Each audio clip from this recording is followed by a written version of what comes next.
Բարև ձեզ սիրելի բարեկամներ, եթերում Նոյան Տապանն է եւ այսօր ազգային օրակարգ կուսակցության խորհրդի նախագահ Հայաստանի Հանրապետության նախկին դեսպան Արա Հակոբյանի հետ մեր հերթական շաբաթօրյա թողարկումն է, որի ընթացքում մենք սովորաբար վերլուծում ենք շաբաթվա ընթացքում տեղի ունեցած իրադարձությունները։ Ողջունում եմ պարոն Հակոբյան եւ սկսենք երևի նախընտրական իրավիճակից Հայաստանում ես կարծում եմ, որ իրավիճակը ել ավելի է թեժացել անցյալ շաբաթվա համեմատությամբ եւ տեղի ունենում իրադարձություններ, որոնք որ դժվար է սպասել, օրինակ Ռուբիոյի այցը տարածաշրջան կամ Թրամփի պաշտպանությունը Նիկոլ Փաշինյանին։ Ձեր կարծիքով այս իրադարձությունները եւ ներքին այդ լարվածությունը դա իրար հետ կապ ունեն այն իմաստով, որ աշխարհի տարբեր երկրներ փորձում են մի կողմից պաշտպանել Փաշինյանին, մյուս կողմից Ռուսաստանը, ապա երկրները փորձում են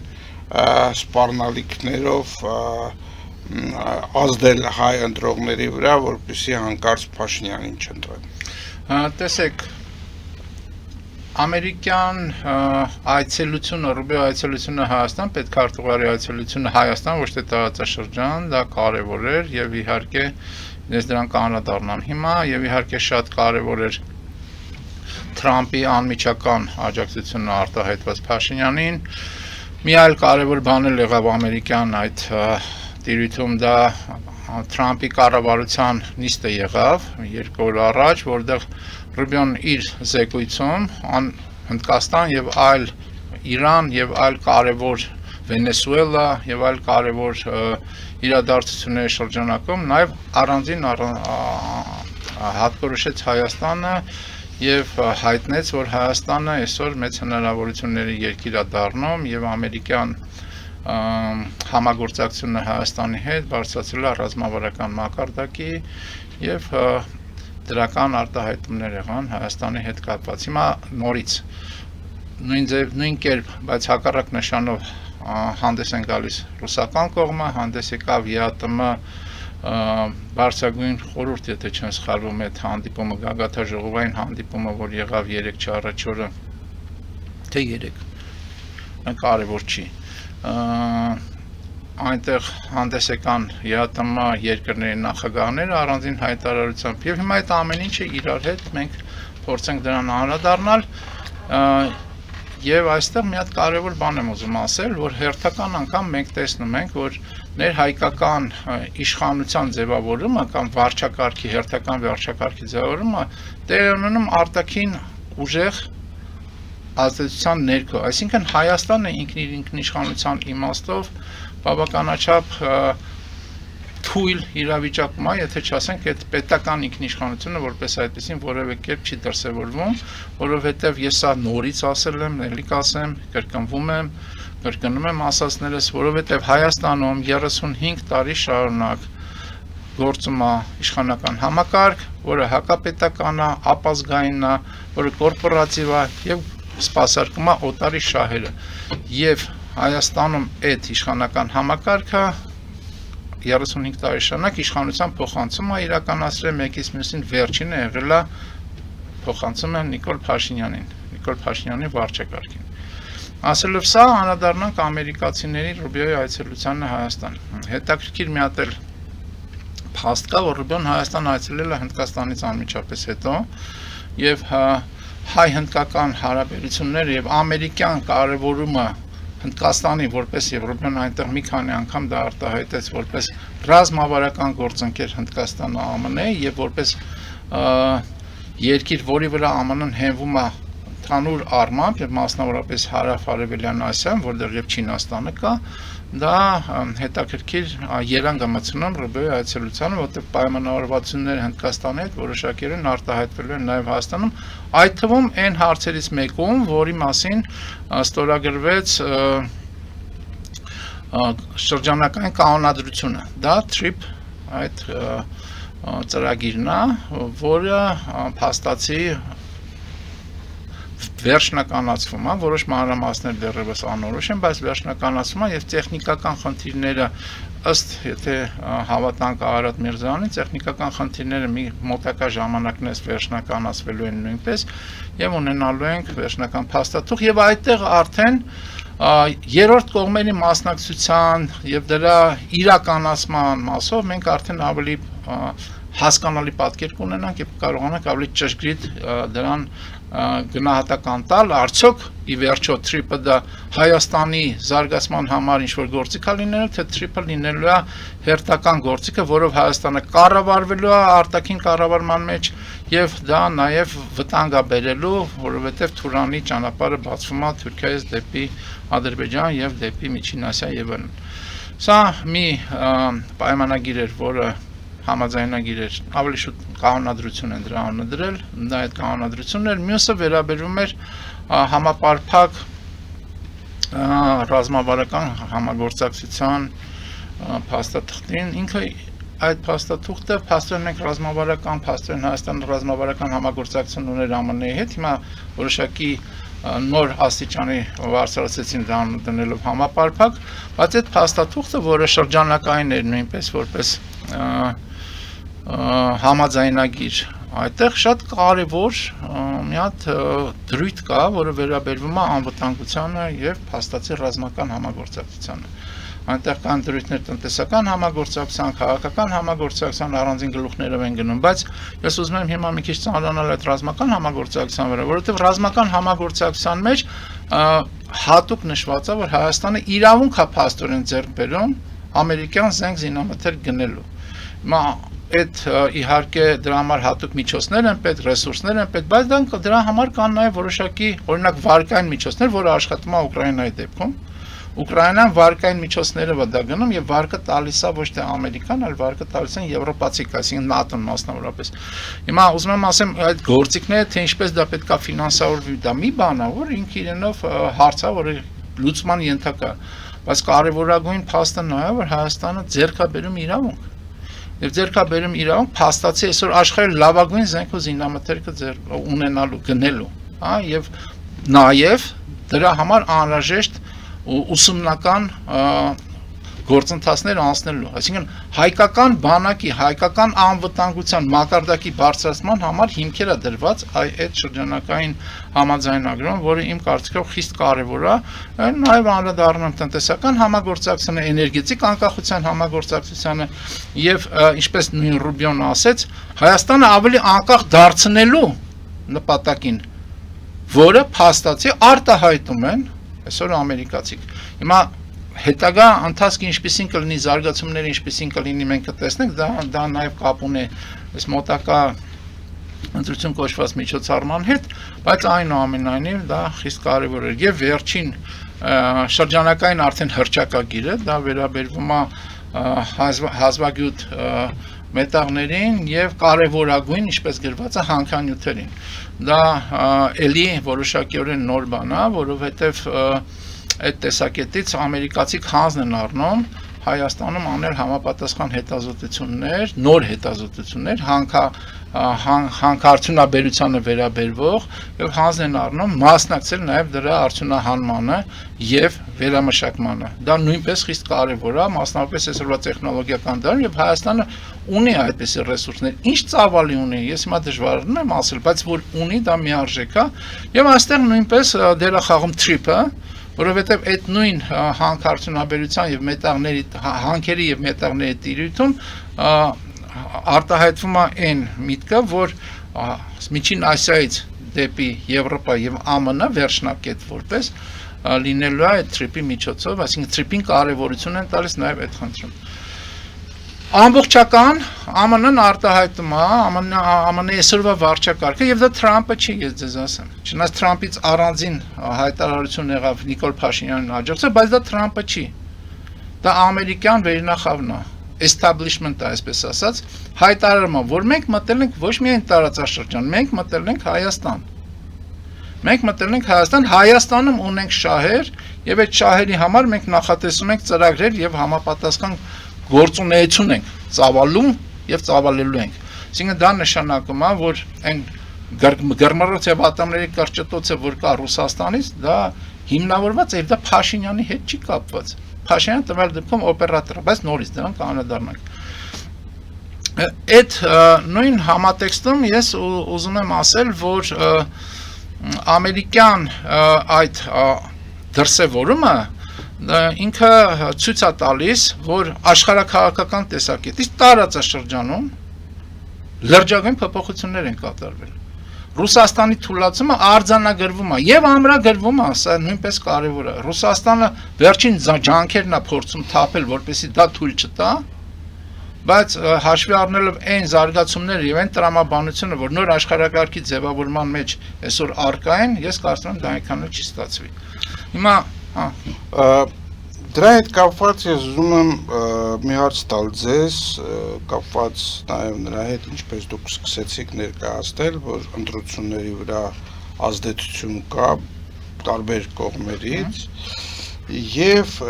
ես կարծում եմ, որ պետք է մեր հեռուստադիտողներին շատ մատչելի ձևով բացատրել, ինչու է մի դեպքում կախվածությունը վատ, իսկ մյուս դեպքում հնարավոր կախվածությունը լավ դրական նշանով կամ բացասական։ Եթե թրիպը ամերիկյան շահերն է բերելու Հայաստան եւ այդ ամերիկյան շահերը իրենք են դառնալու գերադասելի, քան մեր ազգային շահերը, այդ դեպքում ո՞րն է տարբերությունը ռուսական կախվածությունից կամ ամերիկյան։ Ես ձեզ հարցին ուղիղ պատասխանեմ, որևէ կախվածություն լավ չի, այսինքն պետք է լինի պետական ինքնիշխանություն եւ ազգային պետություն եւ դրա համար պետք է լինի բնականաբար ազգայնական իշխանություններ Հայաստանի Հանրապետությունում եւ նորից ազգայնական իշխանության ձևավորումը հնարավոր է արտաքին կառավարման ներքո միայն ազգային ազատագրական պայքարի միջոցով միայն այնպես որ դա մեր համար որպես քաղաքականուց քննարկման առարկա չի, որևէ կախվածություն լավա թե վատա ցանկացած պարագայում, բայց այստեղ կա մի հատ կարևոր բայց։ Մենք մոտ 300 տարի կախված ենք եղել եւ ոչ միայն կախված ենք եղել, այլ ուղիղ կառավարման տակ են, կախվածը լավ ճիշտ բառ չի, ուղիղ կառավարման տակ ենք եղել ռուս-թուրքական այդ այսպես ասած հաղորդակցվող անոթների եւ արդյունքում մենք կորցրել ենք մեր հայրենիքի 90%-ից ավելին, որը նաեւ հայրենազրկվել է, ոչ միայն ցեղասպանվել ենք, այլ հայրենազրկվել ենք, այսինքն տարածքն է ամբողջովին կորցրել։ Այդ դեպքում 300 տարի, ասեք 600 տարի։ Չէ, որտեղ ռուս-թուրքականի մասն է խոսքը եւ ռուս-թուրքականի ռուսների տարածաշրջան մուտքի արդյունքում է եղել հայրենազրկումը։ Երբ որ ռուսները մտել են տարածաշրջան, Հայաստանը որպես այդպեսին, որպես պետական կառույց չի եղել, բայց հայկական բնակությունը եղել է 400,000 քառակուսի կիլոմետր արեալում եւ հիմնականում դա եղել է հայկական բարձրավանդակում, որը եղել է Հայաստանի հայության բնորանը եւ հայկական բարձրավանդակի հիմնական բաներում բնակավայրերում հայերը եղել են մեծամասնություն։ Դա շատ կարևոր է, պետք է դա արձանագրել։ Ռուսների մուտքով սկսեց գործընթացը, ռուս-թուրքական գործընթացը հայերին Հայաստանից դուրս մղելու։ Ես ասել եմ, էլի կասեմ, որ Արմենիան, Բիզարմենիան դա ռուսական թեզ է եւ պետք է դա չմոռանալ, որ դեռևս 1700-ականների 1720-ականներին, երբ որ տեղեր ունենում Դավիթ Բեկի ապստամբությունը եւ հայերը Սյունիքի եւ Արցախի այն ժամանակվա մելիքների համախմբման կարողանում են դիմագրավել ինչպես օսմաններին, այնպես էլ պարսիկներին այն ժամանակ դիմագրավել եւ անգամ որոշակի պետական կիսաանկախ կարելի ասել որոշակի միավորներ պետական ինստիտուցիոնալ կառույցներ ունենալ ռուսների մուտքով Պետրոս առաջինի ժամանակ երբ որ ռուսները եկան եւ ասացին մեր վրա հույս դրեք դուք սկսեք ես այ մենք կանենք ինչ որ ձեր համար անհրաժեշտ է եւ կօգնենք ձեր պետական միավորի ձևավորմանը Առաջի խապկանք եղել հենց Պետրոս առաջինի կողմից եկան, հետո թուրքերը հետ պայմանավորվեցին, այս տարածքը հանձնեցին թուրքերը եկան եւ արդեն հայտնի է թե ինչ եղավ։ Ռուսները շարունակ թուրքերի հետ մեր հաշվին պայմանավորվել են, մեր ազգային եւ պետական շահը որպես մանրադրամ ծախել են եւ դրանից հետո մենք կորցրել ենք տարածքներ եւ բնակչություն։ Հենց որ ես դրա համար եմ 300 տարին ասում, վերջի դրա արարը Արցախում էր 23-23 թվականների դրանից առաջ հայտնի արարը դա 21 թվականի Մոսկվա եւ Կարսի պայմանագրերն էին եւ այլն, այսինքն կայլատեն շարունակ գնալ հասնել Պետրոս առաջինին։ Հիմա այնքան որևէ կախվածություն ընդունելի չի։ Հիմա ռուս-թուրքականի մասին խոսեցինք եւ դա հասկանալի է եւ այն բաները այն փորձերը հակառակել ռուսներին թուրքերի հետ այդ փորձերը նույնպես կատարվում են 300 տարի շարունակ որ ռուսը չլինի թուրքը կմարտի թուրքը եթե թուրքը կա ռուսը անպայման պետք է լինի երաշխավոր որպես դերմա մեզ գցել այն ծուղակը որից մենք չենք կարողանում դուրս գալ ես հեսա կանրադառնամ ամերիկացիներին կարևոր է այստեղ հատկորոշել հետևյալը նույնպես եղել են իրավիճակներ դա կարճ իրավիճակներն են բայց եղել են Երբ որ ռուսը ինչ որ պատճառով ոտը քաշել է տարածաշրջանից, մասնավորապես Հայաստանից։ Դա եղել է 20-րդ դարի սկզբին 1918 թվականին։ Դա եղել է 20-րդ դարի վերջին 1990-ականների սկզբին։ Ռուսը ոտը քաշել է, հայերը թուրքերի հետ կարողացել են ճակատային բախման ընթացքում հաջողության հասնել։ Դա եղել է Սարդարաբադ, դա եղել է Առաջին հանրապետության ստեղծում, դա եղել է Արցախի ազատագրում։ Ռուսը ոտը քաշել է հայերը թուրքերի հետ ճակատային բանի ժամանակ, բախման ժամանակ հասել են հաջողության։ Եվ այդ պարագայում ունեցել են նաև, դա շատ կարևոր է։ Եթե ոչ ռազմական, ապա քաղաքական, աշխարհաքաղաքական աջակցություն արևմուտքից։ Նաև ռազմական։ Որոշակիորեն Առաջին հանրապետության օրոք, այո, Առաջին հանրապետության օրոք։ Այնպես որ այս փաստերը պետք է արձանագրել։ Եվ ցանկացած պարագայում ռուսի դուրս մղումը Հայաստանից վերջնական դուրս մղումը որպես մետրոպոլա, կրկնեմ, որպես մետրոպոլա, դա բխում է հայերի ազգային եւ պետական հայության ազգային եւ պետական շահից։ Ռուսի հետ հարաբերությունների խզման մասին չի խոսքը։ Խոսքը գնում է ռուսի հետ պետական մակարդակով փոխշահավետ, տեսեք ինչ բառ եմ ասում, փոխշահավետ համագործակցության մասին հնարավոր։ Եթե այդպեսի հնարավորություն կա, իսկ դրա համար պետք է դուք պետությունը որպես ինքնիշխան միավոր ունենաս Եվ այդ պետության ազգային եւ պետության միջոցով ազգային ու պետական շահերը համադրես որևէ այլ ազգի հետ, այդ թվում Ռուսի հետ կլինի ընդհանրություն, հրաշալի կլինի համագործություն եւ ինչ ասես, բայց նույնը վերաբերում է արևմուտքին։ Նույնը վերաբերում է արևմուտքին, նույնը վերաբերում է ԱՄՆ-ին, նույնը վերաբերում է եւ Եվրոմիությանը, այսինքն այդ տեսակետից ձեր հարցին եմ անա, թրիփը ինչ գործիք է լինելու Հայաստանի համար։ Ինքը կարա կատարի դրական զարգացման համար միջոց դառնա, թե չէ, դա կախված է ոչ թե ամերիկացիներից, դա կախված է մեզնից, հայերից։ Արդյոք մենք կգնանք Հայաստանի ազգային ինքնիշխանության, պետական ինքնիշխանության ձևավորմանը, չեմ էլ ասում զարգացման, ձևավորմանը, որտեղ մենք առ այսօր պետական ինքնիշխանություն որպես այդպեսին օտարի վերահսկողության տակ լիարժեք չենք ունեցել եւ չունենք։ Շատ լավ, բայց մենք այդպես էլ չգիտենք թրիպը ինչ դեր կկատարի, ձեր ասածն եմ կրկնում, եւ քանի որ ելնում եմ նաեւ էլի ձեր ասածից, որ ազգային իշխանությունների պարագայում դա կարող է լինել բարիք, ոչ ազգային իշխանությունների ժամանակ կարող է լինել մեկ կախվածությունը այլ կախվածության փոխարինելու։ Այո։ Եվ այդ դեպքում կարող եք բացատրել ինչու մենք միջև հիմա չգիտենք այդ հարցերի պատասխանը, որ մեզ շատ է հուզում տրիպի հետ կապված, ինչու է այդ ամբողջը գաղտնի պահվում, ինչու է այդ ամբողջը մշակված չի, ինչու է այդ ամբողջին չի մասնակցում, ասենք Հայաստանի հանրությունը, Հայաստանի մտավորականությունը։ Լավ հարց եք տալիս, բայց սկսենք նրանից, որ որոշակի նաև տրամաբանություն կա, որ այդ թրիպ կոչեցյալը ինքը բացահայտվում է փուլային։ Հիմա երկրորդ բացահայտումը եղավ, առաջի բացահայտումը, որ այդպեսի ծրագիր են ուզում անել եւ դատեղ կա խիստ անորոշություն։ Բայց կա երկրորդ բացահայտումը, որը եղավ հիմա, որը ավելի երբ որ փաստաթղթը կարդում ես, բավականաչափ բաներ հասկանալի է դառնում, անորոշությունները պահպանելով հանդերձ։ Եվ երրորդ բացահայտումը կլինի արդեն երբ որ դա վերջնականացվի։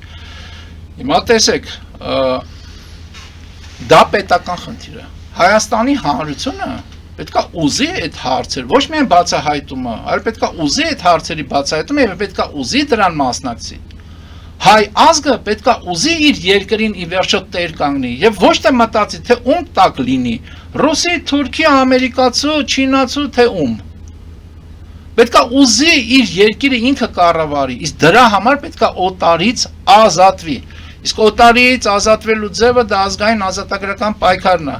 այսօր հայության ճնշող մեծամասնություն դրան չի ուզում մասնակցել։ Եվ դա լուրջ խնդիր է։ Եվ քանի դա այդպես է, մենք ունենալու ենք պետական ինքնիշխանության հետ կապված խնդիր։ Հիմա մի հարց եմ ուզում անդրադառնալ, որը կարծում եմ կարևոր է։ Տեսեք, ես արդեն ասացի այն բանաձևի մասին, որը ունեցել են ռուսները թուրքերի հետ միասին, այսինքն տարածքը որպես այդպեսին։ Հայկական բարձրավանդակը ինքը ունի աշխարհաքաղաքական, ռազմավարական նշանակություն, եւ այդ տարածքը պետք է լինի համատեղ վերահսկողության տակ։ Եվ այնտեղ այդ տարածքի վերահսկողությունը պետք է լինի հայերի մասնակցությունը դրան բացարձակ բան է, ոչ թե անիմացիա, վտանգավոր է, որտեղ եթե հայերը կան այդ տարածքում, ոնց որ եւ եղել են, եւ այդ տարածքի զարգացման խնդիր դրվի, որպեսզի աշխարհաքաղաքական ազդեցություն լինի, այդտեղ հայերի զարգացման հարցը կարա լուծվի հնդածս։ Իսկ հայերը հենց եղան ու զարգացան, պետություն են ուզելու։ Դա համար հայերը պետքա չլինեն։ Եվ այդպես էլ արեցին եւ շարունակում են անել, մնացել այս փոքր կտրում, այստեղ էլ պետք է հայերը չլինեն եւ հայկականությունը պետքա չլինի։ Դա ծրագիր է։ Դա հստակ ծրագիր է։ Հիմա գանք ամերիկացիներին, արևմուտքին։ Արևմուտքի խնդիրը այդպեսին չի, որտեղ օրինակ ռուսները կամ թուրքերը պատրաստ են այս տարածքը եւ արել են լցնել թուրքերով եւ ռուսներով։ Հիշում եք ժամանակին կար հայերին ջնջում ենք, կազակներին բերում լցնում ենք։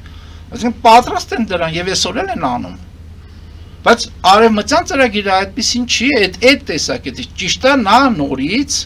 կրկնում եմ, պետական ինքնիշխանության մասին չի, եթե մենք այդ պետական ինքնիշխանությունը ինքներս չենք ստեղծում։ Բայց նրանք որոշակի կառավարման տակ որոշակի հավասարակշռում են ուզում տեսնել, որտեղ հայությունը կարա դեր ունենա։ Եվ հավասարակշռողը լինի թուրքական ազդեցության եւ ռուսական ազդեցության ներքո։ Այսինքն արևմտյան ծրագրային տիրույթում հայերի բացակայությունը Հայաստանից նախատեսված չի։ Այն դեպքում, երբ որ ռուս-թուրքական ծրագրային դրույթում նախատեսված է եւ իմպերատիվ է։ Սա է տարբերությունը, որը իհարկե այն չի, ինչ որ մենք ուզում ենք պետական ինքնիշխանության իմաստով։ Շատ լավ, համարենք, որ խոսեցինք դրա մասին, բայց այնուամենայնիվ դուք նշեցիք եւ Տրամպի սատարումը Փաշինյանին եւ Ռուբիոյի այցելությունը ընտրություններից մի քանի օր առաջ։ Եկեք մի քիչ ավելի մանրամասն անդրադառնանք Ռուսաստանի դիրքորոշմանը, որովհետեւ Ռուսաստանի դիրքորոշումը ըստ էության սպառնալիք է տնտեսական ճակատում եւ այդ սպառնալիքի արդեն որոշակի քայլեր մենք արդեն տեսնում ենք գործադրության մեջ, հայկական ապրանքների վերադարձ, ես չգիտեմ, գազի գների բարձրացման մասին են խոսում եւ այլն։ Այսինքն ամերիկյան մուտքը եւ Ռուսաստանի դուրս գալը այդքան հարթ չի ընթանում ինձ թվում։ Չի կարող հարթ ընթանալ, որովհետեւ մենք դրա մասին խոսել ենք, որ ռուսները դժգոհություն են արտահայտում եւ արտահայտելու են, բարձա, որ ռուսական կողմը եւ տվյալ դեպքում ռուսական կողմին նաև պաշտպանեցին ԵԱՏՄ մյուս մասնակից երկրների նախագահները միասին հայտարարությամբ, չէ՞։ Հայտարարությունը ինքը հետաքրքիր շատ բովանդակային կետ ունի։ Բացատրում են, որ Եվրամիության եք ուզում գնալ բան այդ ամեն ինչը, Հայաստանը ուր Եվրամիությունը ուր այսօր։ Այսինքն Հայաստանը Եվրամիությունից շատ հեռու է, տասնյակ տարիներով է հեռու։ Չկա տենց բան, որ Հայաստանը Եվրամիության անդամ ուզում դառնա, անգամ գործընթաց է սկսել։ Ինչ որ օրենք են ընդունել գործընթաց սկսելու վերաբերել, բայց այդ գործընթացը որտեղ է ընթանում հասկանալի չի։ Այսինքն չկա դա պատճառն է, իսկ պատճառը հետեւյալն է։ Տարածքը, որի անունն է Հայաստան, դառնում է տվյալ դեպքում ամերիկացիների արևմուտքի ընդհանուր առմամբ մասնավորապես եւ առաջին հերթին ամերիկացիների կառավարման տիրույթ։ Եվ ռուսական կողմը պահանջում է շանտաժով, տարբեր գործիքներ կիրառելով իր ԵԱՏՄ երկրների հետ միասին պահանջում է, որ եղած վարչակարգը դրա դեմ պայքարի։ Պահանջում է պարզապես։ Դու դրա դեմ պետք է պայքարես։ Նիկոլ Փաշինյանն էլ մի անգամ չի որ ասել եմ, ինքը ֆլուգերային քաղաքական ճակերտներում քաղաքական գործիչ է։ Նա էլ ասում է, լավ, ես դրա դեմ որ պայքարեմ։ Դու երաշխավորելու ես, որ ես իմ իշխանությունը պահպանելու եմ։ Նա ասում է, չէ, չեմ երաշխավորել, որովհետև այդքան ուժ չունի այս Ռուսաստանը, ասում է, բա ո՞նց պայքար եմ դրա դեմ։ Ասում է, լավ, դու չես պայքարում, ես ուրիշներին կբերեմ, որոնք ավելի մեծ կախվածություն ունեն, որտեղ կապիտալներ ունեն Ռուսաստաններում ներդրած, ընդեղի մարդիկ են, ընդեղի ուժեր են, ընդեղի ազդեցության մարդիկ են։ Ես դրանց միջոցով այդ ուժը կստեղծեմ այդտեղ, որ այդ պայքարը իրականանա, այսինքն այդտեղ կեղծ պատկեր է ստացվում, կեղծը հետևանքն է ստացվում, այդ 3 ուժը, Սամվել Կարապետյան, Քոչարյան, Ծառուկյան, դա ռուսական կողմի ներկայացուցիչներն են, որը իրական պատկերն է, բայց ստացվում որ Փաշինյանն էլ արևմտյան կողմի ներկայացուցիչն է, որը կեղծ է։ Բայց դրանով իսկ Փաշինյանի շուրջը ռուսները իրանց այս շանտաժով, իրանց այս բռի կեցվածքով կոնսոլիդացիա են անում արևմտյան, այսպես ասած, քվետ տվողների, որը կեղծ իրավիճակ է, կեղծ, որովհետև Փաշինյանը արևմտյան գործիչ չի, Փաշինյանին ռուսներն են բերել իշխանության, բայց այնուամենայնիվ մենք ունենք այսօր փաստացի գետնի վրա, այսպես կոչված այդ իրավիճակը։ Իսկ հայտարարության մեջ այն կետը, որ ես ուզում եի նշել, հետևյալն է, որ մյուս գագաթաժողովին այդ ԵԱՏՄ քննարկվելու է Հայաստանի, փաստորեն քննարկվելու է Հայաստանի կասեցման խնդիրը, ԵԱՏՄ-ին, եթե Հայաստանը, այսպես ասած, շրջար չկատարի դեպի նորից ռուսական գուբերնիայի կամ ոնց են իրանք ասում, այն որ մենք իրանց հարթակն ենք տարածաշրջանում, հա? Հետդարձ չկատարի դեպի դա, բայց դա Հայաստանի անելու բանը չի, դա ենթանք ամերիկացի կամ մյուսները, եթե դա թույլ տան, դա կլինի, եթե թույլ չտան, դա չի լինի։ Դա Փաշինյանի խնդիրը չի, ոչ էլ Քոչարյանի խնդիրն է, ոչ էլ Սամվել Կարապետյանի, ոչ էլ որևէ մեկ ուրիշի։ Դա առանձին անձի խնդիր չի։ Դա պետությունների, պայմանավորվածությունների խնդիրը։ Հիմա այս վիճակում պետություն անունը ԱՄՆ եւ վիճակ անունը արևմտյան աշխարհ, նրանք ասում են, այս տարածաշրջան մենք մուտք ենք գործում եւ մենք ենք վերահսկում։ Ես կուզենայի դրան ավելացնել նաեւ նա, որ այդ օրակարգերը, որ Հայաստանին ուզում են ԵԱՏՄ-ից դուրս տնեն կամ քննարկեն այդ հարցը, իրենք կեղծ են, որովհետեւ համայն դեպս ԵԱՏՄ-ի առումով միջև այսօր Հայաստանը իր պարտավորությունները ամբողջովին կատարել է եւ դա եղավ նաև Մհեր Գրիգորյանի հայտարարությամբ։ Տեսեք, դա ճիշտ եք ասում իհարկե, բայց դա դուք հարցին նայում եք ֆորմալ պաշտոնական ձևաչափում, բայց դա տենց չի լուծվելու։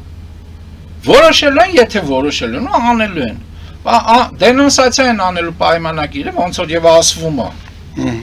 Դենոնսացիա են անելու պայմանագիրը Հայաստանին դուր, եթե անեն։ Ես չեմ ասում դա կանեն, որտեվ ընտրություններից հետո բանը իրավիճակ է լինելու որոշակի եւ այդ ժամանակ մենք դրան կանդրադառնանք։ Փաշինյանի անգամ վերարտադրման պարագայում ռուսները իրանց տոնայնությունը կարծում եմ էապես մեղմելու են։ Բայց ես ուզում եք ինչ որ իմաստով ասիմետրիկ հակասական բան ասեմ։ Եթե նրանք դենոնսացիա գնան այդ հանկարծ այդ ճանապարհով, որն անկեղծ ասած ես չեմ հավատում։ Եթե գնան այդ ճանապարհով մենք կարևորագույն պայմանագրեր ունենք, որոնք կարանք դենոնսացիա ունենք, որը հնարավորություն կլինի վերջնականապես ռուսի սապոգից ազատվելու, օրինակ Գյումրիի ռազմա չգիտեմ ինչը, որտեվ ռուսը մեզ ումից է պաշտպանում, Գյումրիում նստած, ումից է պաշտպանում, Ադրբեջանից պաշտպանեց, ոնց որ Ադրբեջանից չպաշտպանեց, նենց էլ Թուրքիայից չի պաշտպանելու եւ ոչ մեկից չի պաշտպանում Գյումրիի այդ ռազմական բազան վտանգա կախված Դամոկլյան սուրա կախված Հայաստանի վրա։ Դե թող դենոնսացիա անեն։ Մենք էլ ունենք այդ հնարավորությունը պարծնելու դրանցից։ Շատ լավ, հիմա առաջարկում եմ դուրս գալ կարճատև գովազդի, որից հետո կշարունակենք մեր զրույցը։ Գովազդը եթերում սիրելի բարեկամներ, մնացեք մեզ հետ։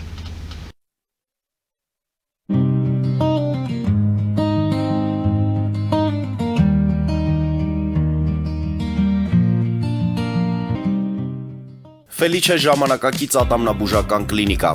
Այստեղ հարմարավետությունն ու խնամքն առաջնային են։ Այստեղ կիրառվում են ատամնաբուժական ամենաժամանակակից տեխնոլոգիաներ, ճշգրիտ ախտորոշում, արդյունավետ բուժում, նուրբ փորձառություն եւ անհատական մոտեցում։ Սկսած սովորական մանրուքներից մինչև առաջադեմ ընթացակարգեր, այստեղ դուք գտնվում եք բարձր որակավորում ունեցող եւ փորձառու ատամնաբուժական մասնագետների ձեռքերում։ Մեր բարեկամական եւ հյուրընկալ անձնակազմն այստեղ է յուրաքանչյուր այցը հաճելի դարձնելու համար։ Ֆելիչե, ձեր առողջ եւ ամենաերջանիկ շպիտը սկսվում է այստեղից։ Եկեք եւ բացահայտեք նորարարության փորձագիտության եւ կարեկցանքի կատարյալ համադրությունը։ Երևան Փոստը Գրանադայի ուզում տեղեկացնում է։ Դրամական փոխանցումներ 1%-ով։ Օդանավով 1 պաունդը 2.99։ Նավով ուղարկեք 1 արկղ, երկրորդ արկղը անվճար։ Ավտոմեքենաների փոխադրում անհավատալի արժեքներով։ Ինչպես նաև կահույք եւ մեծ չափի բեռների փոխադրում։ Jackpot հագուստի խանութը երկրորդ մասնաճյուղն է բացել Գլենդելի սրտում, որտեղ կարող եք ձեռք բերել եվրոպական եւ ամերիկյան ընտիր հագուստեղեն, կոշկեղեն, աքսեսուարներ, պայուսակներ ամենահարմար արժեքներով։ Նաեւ կարող եք ցանկացած ապրանք պատվիրել եւ ձեռք բերել կարճ ժամանակում։ Jackpot-ի Գլենդելի հասցեն է 1135 North Pacific Avenue, հեռախոս 818 813 2252։ Jackpot հագուստի լավագույն կենտրոնը Գլենդելում։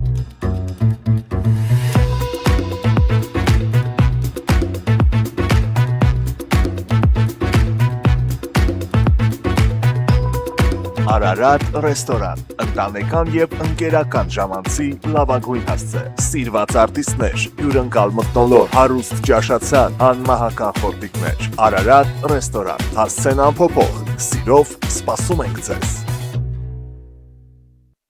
Լավագույն պաղպաղակ, բնական, համեղ եւ մատչելի գներով պաղպաղակը կարող եք ձեռք բերել բոլոր հայկական խանութներում։ Պահանջեք հայկական պաղպաղակ, Թամարա պաղպաղակ։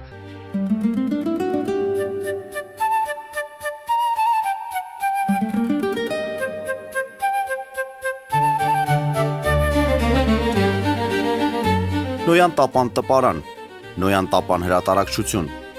շարվածքից մինչև տպագրում, զանգահարեք, գրեք, այցելեք, միասին պատրաստենք ձեր գիրքը, ամսագիրը կամ թերթը, որտեղ նշվելու է, տպագրված է Նոյան տապանում։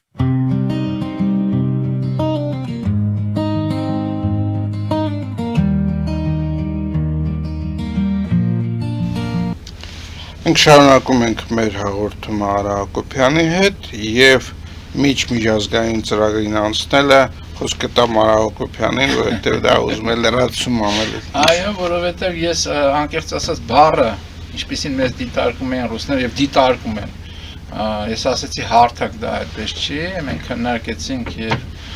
պարոն Հարությունյանը հիշեցրեց, որ դրանք մեզ անվանում են ֆորպոստ եւ այդպես էլ կա եւ հարցը նորից երկու բառով դրան անդրադառնամ, որ նա այսօրվա կռիվը։ Մենք պաշտոնապես տասնամյակներ եղել ենք Ռուսաստանի ֆորպոստը։ Հիմա ոչ թե մեր կեցվածքով, այլ հանգամանքների բերումով աշխարհակահաղական զարգացումների արդյունքում մենք էլի ֆորպոստ ենք, բայց կիսապաշտոնական ֆորպոստ ենք։ Հիմա ռուսները ասում են, չէ, վերադարձեք ձեր պաշտոնական ամբողջական ֆորպոստի կարգավիճակին։ Էսա ամբողջ խնդիրը եւ Հայաստանում կան այս ընտրություն կոչված միջոցառման ընթացքում ուժեր, ռեսուրսային ընդդիմություն կոչված, որոնք դրա հետ համաձայն են եւ անում են առավելությունները դա վերականգնելու համար։ Եկեք խոսանք մի ուրիշ հարցի մասին, մարդկանց մասին, ովքեր քաղաքականության մեջ չեն, ասենք գյուղացի են, որոնք ապրանք են արտադրում, ուղարկում են Ռուսաստան, Ռուսաստանի հետ կապեր ունեն տնտեսական, ակնհայտ է, որ այս փոփոխությունները, եթե իրանք տեղ ունենան, ազդելու են այդ մարդկանց կենցաղի վրա, կյանքի վրա, բիզնեսի վրա եւ այդ իմաստով շատ շատերը կան, որոնք որ չեն ուզում կորցնել եւ ուզում են մնալ այն իրավիճակում, որը կան, այսինքն տնտեսական կապերը Ռուսաստանի հետ չխզվեն, չնայած Հայաստանը իր մանևրերով, եթե անի այս մանևրերը իհարկե, ինքը չի ուզում Ռուսաստանի հետ կապեր խզի, որովհետև ինքը Ռուսաստանին դիտարկում է նույնպիսի մի ուրեմն գործընկերոջ, ինչպես մնացածներին տնտեսական իմաստով, բայց Ռուսաստանի շանտաժը հենց տնտեսական հարաբերությունների մեջ է, ոչ քաղաքական։ Տեսեք, Ռուսաստանի շանտաժի գործիքները, որ իրար փորձում են կիրառել կամ կիրառում են արդեն, դա տնտեսական, էներգետիկա եւ այլն, բայց դա քաղաքական շանտաժ է եւ ավելին։ Խոսքը կապվածության մասին չի, խոսքը կախվածության մասին է։ Այսինքն Ռուսաստանը ուզում է տեսնել եւ շարունակում է այդ իր քաղաքականությունը Հայաստանի եւ հայության նկատմամբ կախվածության մեջ պահելու Հայաստանին եւ իհարկե որոշակի տնտեսական, այսպես ասած, խնդիրներ կառաջանան մասնավորապես այն ոլորտներում, որը հատուկ Պուտինը իր ելույթում իր մամլո ասուլիսի ժամանակ ասում է, դա գյուղատնտեսությունն է, դա նույն էներգետիկան է եւ այլն։ Եվ այստեղ եթե Հայաստան դա պետական խնդիր է, հայկական պետական խնդիր է, հայաստանյան պետական խնդիր է եւ հայաստանյան պետությունը պետքա ծրագրային իր գործընկերների, ոչ ռուսական գործընկերների հետ համագործակցի եւ պայմանավորվի, ծրագրային պայմանավորվի, տարիների ընթացքում ծրագրային պայմանավորվածություն գտնի, ոնց որ արեցին ժամանակին մոլդավացիք, ոնց որ արեցին ժամանակին վրացիք, չէ՞ որ իրանք էս ամեն ինչի մեջով անցել են։ Մի քիչ մանրամասն դրա մասին, դա ինչ է իրանց դա նշանակում է, որ հայկական տնտեսության զարգացման մեջ համապատասխան ներդրումներ պետք է լինեն, որոշակի շուկաներ պետք է բացվի, հայկական ապրանք արտադրությունը եւ ծառայությունների մակարդակը պետք է բարձրացվի, որպեսզի համապատասխանի այլ շուկաների մուտքի համար եւ դա ունենա դա ժամանակ է եւ այդ ժամանակի ընթացքում Հայաստանը պետք է աջակցություն ստանա այդ ներդրումային եւ ինստիտուցիոնալ եւ սուբսիդավորի այդ ոլորտները դրա վրա միջոցներ ծախսի, դա մի մասը կարա սուբսիդավորում լինի իհարկե։ Օրինակ գյուղատնտեսությունը Մարդիկ արտադրում են ինչ-որ ապրանք, ասենք գյուղատնտեսական, հիմա ուղարկում են Ռուսաստան, այսօր ինձ ասեցին, որ ուրեմն այդ մեքենաներից մի քանիսը արդեն հետ են եկել Հայաստան եւ դա, ասենք օրինակ նույն Արարատյան դաշտում, որոշ շրջաններում արդեն մարդիկ ճանապարհներ են փակում, որ բոկվում են եւ այլն։ Տեսեք, մասնավորապես գյուղատնտեսության մասն ենք խոսում, որը Հայաստանի համար մասնավորապես նորից ամենազգայուն տնտեսական ոլորտներից մեկն է, հա։ Գյուղատնտեսությունը սննդի արդյունաբերությունը։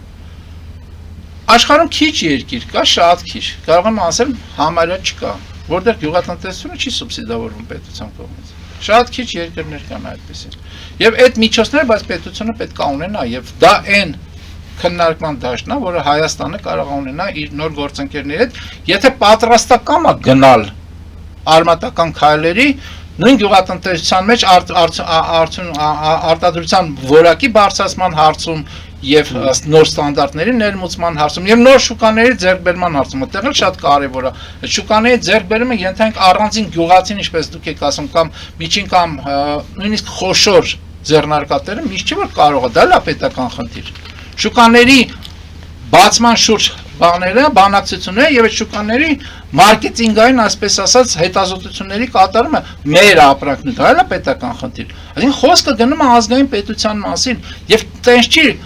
օթում խոսելով չի ինչպես անում է այսօրվա վարչակարգը, դա կոնկրետ ծրագրեր են, կոնկրետ գործեր են, կոնկրետ գործընկերների հայտնաբերումը եւ նրանց հետ այդ ամեն ինչի իրականացումը։ Կախվածությունը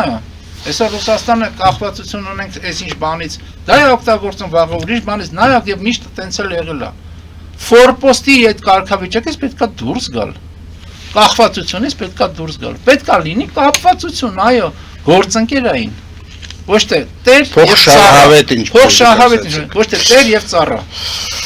Լավ, հանցնենք միջազգային նորություններին Իրանի պատերազմը, որը կարծես թե սառած վիճակում է, բայց երբեմն լինում են ինչ-որ ակցիաներ, գնդակոծություններ եւ ակնհայտ է բոլորի համար, որ ամերիկյան կողմը ուզում է ճանապարհ գտնել այդ ռազմական հակամարտությունից դուրս գալու, որովհետեւ ունի ներքին պատճառներ եւ կարծես թե հիմա էլ Իրանն է ստիպում իր կանոններով դուրս գալ։ Հետաքրքիր իրավիճակ է այդ տեսակետից, որովհետեւ փաստացի նոր զարգացումների շրջանակում, իսկ որոնք են այդ նոր զարգացումները, Իրանը չի կապիտուլացվում։ ամբողջ հարձակման ընթացքում Իրանը դիմակայեց, դիմակայում ու չի կապիտուլացվում, չի կարելի ասել Իրանը կորուստներ չի ունեցել է, չի կարելի ասել, որ Իրանը պետական իր ինստիտուցիոնալ իմաստով տապալումներ չի ունեցել է, բայց մենք դրան անդրադարձել ենք իրանցիների ցավի շեմը բարձր է։ Եվ որը իմ կարծիքով լավ չէր հաշվարկվել ամերիկյան այսպես կոչված ստրատեգների կողմից։ Եվ հիմա այն exit strategy կոչեցել ասին ելքի ռազմավարությունը, որ ամերիկան կարծում նախատեսել էր թես պատերազմից, ոնց է դուրս գալիս, դա Իրանի կապիտուլյացիան էր։ Դա արդեն չի աշխատում։ Եվ այդ տեսակետից այո նախաձեռնությունը անցել է Իրանի ձեռքը եւ մի շարք հարցերում, եթե նորից լսենք այն ինչ որ ասում է Թրամփը, իսկ Թրամփը սենց ասենք, միշտ չի որ ասում այն ինչ որ կա, հաճախ ներկայացնում այն ինչ որ ինքը ուզում է ներկայացրած լինի եւ միշտ չի որ դա համապատասխանում է իրականությանը։ Բայց այնուամենայնիվ հավատանք Թրամփին, որոշակիորեն հենվենք Ռուբիոյի ասածների վրա, վիճակը այսպեսին է։ Մի շարք հարցերում կամ համարյա բոլոր հարցերում, դրա մեջ է նաև Հորմուզի նեղուցի վերահսկումը ոնց որ թե եկել են ընդհանրության, համաձայնության, եկել են որպես վերջնակետ կանգնեն այն առաջի խնդրին։ Ուրանի հարստացման, դրա դուրս բերումը եւ միջուկային ծրագիր։ Եվ այդտեղ էլ ոնց որ ամերիկացիք պատրաստ են որոշակի զիջումներ անելու, բայց իրանցիք էլ պետք է զիջումներ անեն եւ ես կարծում եմ, որ այս փուլում գոնե զինադատարի մակարդակով, հա, որը 60 օր, հա, եթե չեմ սխալվում, երկարացվեց, զինադատարի մակարդակով դա այդ իրավիճակն է ստեղծված, որ կարողանան խոսել եւ ընդհանրության գան, որ ամերիկան հաղթանակով դուրս գա, ոնց որ եւ Իրանը կասի, որ ինքը հաղթանակ, երկկողմ հաղթանակ է լինելու, բայց իրավիճակը կարող է կարգավորվի։ Սա շատ կարեւոր է։ Դրանից դժգոհ է կատաղի բարձր Իսրայելը, կատաղի, որովհետև Իրանը վերջնականապես դուրս չմղվեց տարածաշրջանային գերտերություն կարգավիճակից, բայց թուլացավ, էապես թուլացավ, բայց Իսրայելը ուզում էր, որ տարածաշրջանում լիներ մի գերտերություն, անունը Իսրայել, Ամերիկայի հովանու ներքո, որը չի ստացվում այս բան, հուսով եմ չի ստացվի։ Իմիջիալոց մի բան ես էլի հետ եմ ուզում գամ, Եկեք հետ, այո, խնդրեմ։ էլի հետ եմ ուզում գալ, որովհետև դրա մասին խոսակցություններ կան, Թրամփի մասին ենք նորից խոսում, ասում են, դե Թրամփը բանին աջակցություն ցուցաբերեց եղած վարչակարգին, դա նշանակում է, որ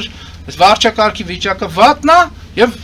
օրինակ ունենք, որ Թրամփը էլի աջակցությունը ցույց տվել պարտություն է կրել ջախջախիչ։ Խոսքը Օրբանն է, Հունգարիայի վարչապետը։ Շատ կարևոր երանք չի ասվում այդ ասողները, իսկ այդ ասողները ռուսական այսպես ասած ներկայացուցիչներ չեն ասում, որ Օրբանին դուրս են մղել, որովհետև Օրբանը պաշտպանվում էր ոչ թե Թրամփի կողմից, այլ Պուտինի կողմից, որ Օրբանը Պուտինի գործակալն էր Եվրամիությունում, Թրամփն էլ ոնց որ ինքը տենց Պուտինի հետ եղբայրություն բան եւ այլն, երկուսով Օրբանին, բայց դե խնդիրը Օրբանի ռուսական աջակցությունն էր, որտեղ Օրբանը Եվրոպայի մեջ հակաեվրոպական ծրագրեր էր իրականացնում Պուտինի ցուցումներով, դրամ էլ դուրս մղվեց։ Հենց որ հիշեք հարգելի ռուսական ներկայացներ, թե ոնց է լինում։ Հիմա անցնենք նույնիսկ միջազգայինին։ Մենք համարյա ավարտեցինք, ես կուզենայի անդրադառնալ նաև Ռուբիոյի հայտարարությունների ՆԱՏՕ-ի հետ կապված։ Հա։ Տեսեք, Ռուբիոն ՆԱՏՕ-ի արտաքին գործերի նախարարների համաժողովում, որ ամերիկյան վարչակարգի դժգոհությունը արտահայտեց առայն, որ ՆԱՏՕ-ն չի կարա միակողմանի լինի, դա մի անգամ չի որ նա ասել է, բայց այնուամենայնիվ նաև ասեց, որ բաներով, փոփոխություններով հանդերձ ՆԱՏՕ-ն պետք է պահպանվի, բայց դա պետք է լինի երկկողմ ընթացք, այսինքն ինչպես Ամերիկան, այնպես էլ Եվրամիությունը, եվրոպական երկրները, ՆԱՏՕ-ի եղած երկրները պետք է փոխադարձ աջակցություն լինեն եւ ելի խոսքը գալիս է Իրանի պատերազմում եվրոպական ՆԱՏՕ-ի չմասնակցության է Ամերիկայի կողմից, բայց այդտեղ այլ պատճառաբանություն էլ կա, որի մասին չեն խոսում նույն ամերիկացիք, նույն Ռուբիոն։ Ախր ՆԱՏՕ-ի հետ համաձայնեցված չէ նախապես այդ հարձակումը։ ՆԱՏՕ-ի հետ համաձայնության պարագայում ՆԱՏՕ-ի մասնակցությունը կարող է եւ հնարավոր լինել ունենալ մեկ եւ ՆԱՏՕ-ն մի անգամ չի որ Ամերիկային աջակցել է նույն մերձավոր արևելքում տարբեր ռազմական գործողությունների շրջանակում, երբ որ դա նախապես քննարկված է եղել, այնպես որ այստեղ այնքան էլ անկեղծ չեն ամերիկացիք, բայց այնուամենայնիվ ՆԱՏՕ-ի հետ կապված կա փոփոխությունների անհրաժեշտություն, որտեղ ես համաձայնվում եմ այն իմաստով, որ ՆԱՏՕ-ի երկրների բացի ԱՄՆ-ից մասնակցությունը ՆԱՏՕ-ի ծախսային մասին եւ նրանց գործող բաներին ինստիտուցիոնալ կառույցների ձևավորման մասին պետքա փոխվի եւ աճի, բայց ուրիշ բաներ Ռուբիոն այստեղ հետաքրքիր շատ ասեց իմ կարծիքով։ Նա ասեց, որ փաստացի Ամերիկան այսօր սառեցնում է, կամ ինքը այդ բառը չասեց, բայց ինքը հետաքրքրված է, շարունակում է հետաքրքրված լինել, բայց այսօր հատուկ ինչ-որ գործողություններ չի անում ռուս-ուկրաինական պատերազմի համատեքստում, որպես միջնորդ։ Եվ ասեց հետևյալը, միջնորդությունը պետք է իմաստավորված լինի եւ արդյունավետ։ Այս պարագայում դա արդյունավետ չի, դա ի՞նչ է նշանակում։ Վերջի այն թեզերը, որի դեմ ընդվզում էր նույն Եվրոպան, Եվրամիությունը եւ ընդվզում էր Զելենսկին, հետևյալն էր ամերիկյան թեզերը։ Չնայած Ռուբիոն ասեց, դա այդպես չի, դա սուտ է։ Բայց թեզերը հետևյալն էին, որ ուկրաինացիք պետք է ավելի մեծ իջումներ անեն, քան ռուսները, մասնապես դա վերաբերում էր Դոնբասին։ Դրան չհամաձայնվեցին եւ փաստացի ռուսական կողմի աջակցության այդ թեզը Թրամպյան թեզը, Կուշներ-Վիտկոֆ թեզը, հրեական թեզը, չաշխատեց այդում ամերիկյան վերնախավի իմ կարծիքով դիմադրության շրջանակում եւ իհարկե ուկրաինացիների եւ Եվրամիության դիմադրության շրջանակում։ Այնպես որ ամերիկացիք կարծում եմ նոր ձևաչափով պետքա հանդես գան, եթե միջնորդ են ուզում շարունակել մնալ, որի հետաքրքրությունը Ռուբիոն ասում ունի, բայց այդտեղ ուրիշ բան էլ է առաջացել։ Եվրոպական առանձին երկրներ, մասնավորապես Գերմանիան, արտահայտել են ցանկություն դառնալ այդ միջնորդը։ Եվ Եվրոպան որպես միջնորդ է սկսում հանդես գալ, աջակցություն ցուցաբերելով, անթաքույց աջակցություն ցուցաբերելով կողմերից մեկին։ Դա հետաքրքիր նոր զարգացում է եւ դա ինչ ընթացք լինի կտեսնենք։ Արդյոք Ռուսաստանը կընդունի։ Ռուսաստանը չեմ կարծում, որ այն վիճակում է, որ որևէ բանից, բանակցային գործընթացից կխուսափի։ Ռուսները կարող է փորձեն ձգել, փորձեն իրանցը նորից մանիպուլացնել եւ ինչ-որ բաներ վերցնել ավել, քան թե իրանք հասնում է, այսպես ասած, բայց եվրոպացիները դա շատ ավելի դժվար կլիներ, քան Թրամփի եւ Թրամփի հրեական կազմի հետ։ Երևի այսքանով ավարտենք այսօր, շնորհակալություն հետաքրքիր զրույցի համար, սիրելի բարեկամներ, հիշեցնեմ, որ մենք զրուցում էինք ազգային օրակարգ կուսակցության խորհրդի նախագահ Հայաստանի Հանրապետության նախկին դեսպան Արա Հակոբյանի հետ։ Մաղթում եմ ձեզ ամենայն բարիք եւ մինչեւ նոր հանդիպում։